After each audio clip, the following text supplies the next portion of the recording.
Hey, you can't understand. I don't want to talk with you. તને નથી સમજાતું, મને તારી સાથે વાત નથી કરવી.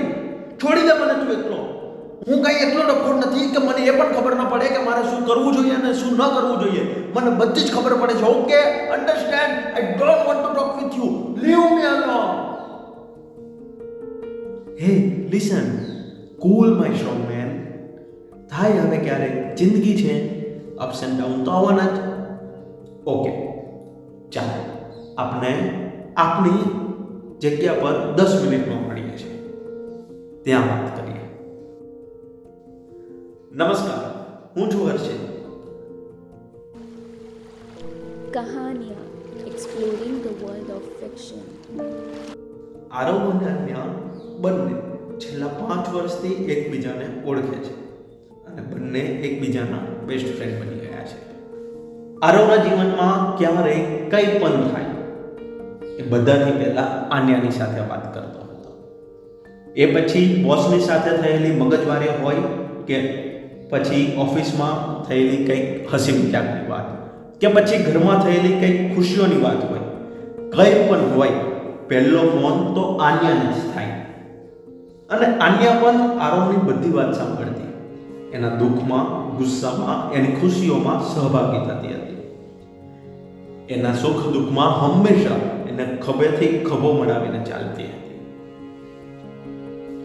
વાત જાણે એમ છે કે ઓફિસના કામમાં અને પરિવારમાં ચાલી રહેલા નાના મોટા પ્રોબ્લેમ્સની વચ્ચે આરવ એટલો પીસાય છે કે એ ના તો કંઈ બોલી શકે છે અને ના તો કંઈ કહી શકે છે. અને આ પરિસ્થિતિના કારણે આરવ ડિપ્રેશનનો ભોગ બને છે. જીવનમાં સાવ એકલો પડી જાય છે. શું કરવું, કેમ કરવું, શા માટે કરવું, એની કંઈ જ સમજમાં નથી આવતું. પોતાની જાત સાથે અંદર ને અંદર પીડાતો હતો. એ હંમેશા એનો ગુસ્સો ક્યારેક ખુલ્લા મેદાનમાં જઈને ચીસો પાડીને અથવા તો નદી કિનારે જઈને એ નદીના શાંત વહેતા પાણીની અંદર પથ્થરો નાખીને ઠાલવતો હતો.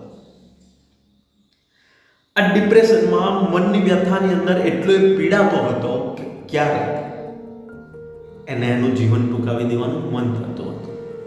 મનમાં ચાલી રહેલા ઉકળાટોને શાંત કરવા એ પોતાના એક કેફેમાં, એક ખૂણામાં જઈને હંમેશા માટે કલાકો સુધી બેસી રહેતો.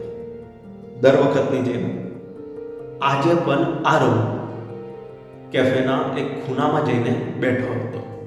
રવિવારનો દિવસ હતો એટલે કેફે ઓલમોસ્ટ ફૂલ હતું. એવામાં એક અવાજ સંભળાય છે, હું અહીંયા બેસી શકું? કારણ કે કોઈ સીટ ખાલી નથી.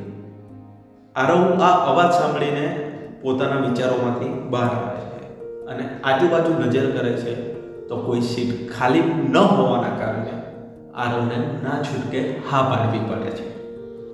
પહેલી મુલાકાત બાદ આરવ અને આન્યા એકબીજાને અચાનક જ અંધારિયા કેફેમાં ફરીથી મળે છે અને આ 2-3 મુલાકાતો પછી આરવ અને આન્યાની વચ્ચે વાતચીત શરૂ થાય છે.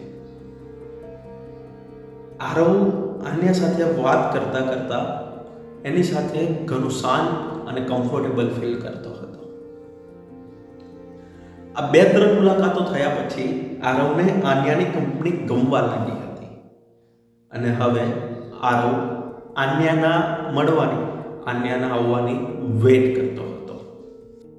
એકલવાઈ જિંદગીમાં આરવને એક એવું પાત્ર મળે છે કે જે એની સામે ખુલીને, નિખાલસ થઈને પોતાની વાત કરી શકે છે અને આન્યા પણ આરવને કંઈ પણ જજ કર્યા વગર આરવની બધી જ વાતો સાંભળે છે. આપણે એમ જ માની લો કે આરવને પોતાના ડિપ્રેશનમાં પોતાની મનની વ્યથાઓને વ્યક્ત કરવાનું એક એવું ઠેકાનું આન્યાના રૂપમાં મળી ગયું કે જ્યાં એકદમ નિખાલસ થઈને બધું બોલી શકતો.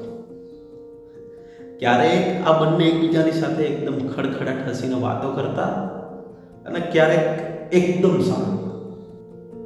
જ્યારે આરવ આન્યાને પોતાની પ્રોબ્લેમ્સ કહેતો, પોતાના મનમાં ચાલી રહેલા એ ઉકળાટોને જ્યારે આન્યાની સામે ઠાલવતો, ત્યારે આન્યા હંમેશા એને એવું કહેતી કે cool my strong man, ups and downs are parts of life.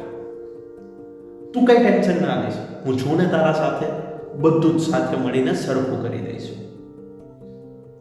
બસ આ જ વાતથી આરવ એકદમ શાંત થઈ જતો હતો અને પોતાની ઉદાસીઓમાંથી બહાર આવી જતો હતો. આજે એ વાતને 5 વર્ષ પૂરા થઈ ગયા છે. આરવ ડિપ્રેશનમાંથી બહાર આવી ગયો છે અને પોતાની જિંદગીને એકદમ મજાથી હેપીલી જીવી રહ્યો છે. આરવ અને આન્યા એકબીજાના બેસ્ટ ફ્રેન્ડ બની ગયા છે. બંને એકબીજાની કંપની એન્જોય કરી રહ્યા છે અને એકદમ મજાથી જીવી રહ્યા છે. કે કહેવાય છે ને કે પકડવા માટે એક હાથ અને નિભાવવા માટે 7 હોવો જોઈએ. પછી ગમે એવી મુશ્કેલી હોય બધી જ આસાન થઈ જતી હોય છે. કે પછી ગમે એવી મુશ્કેલી હોય એ બધી જ આસાન થઈ જતી હોય છે. Thank you so much. તમે સાંભળી રહ્યા હતા કહાનિયા હર્ષિલની સાથે. ફરીથી મળીશું નવી વાર્તા સાથે. જો તમને આ વાર્તા ગમી હોય તો please like, comment, share and subscribe કરી દેજો. મળીશું ફરીથી નવી વાર્તાઓ સાથે. ત્યાં સુધી એન્જોય, મજાની life. Thank you so much.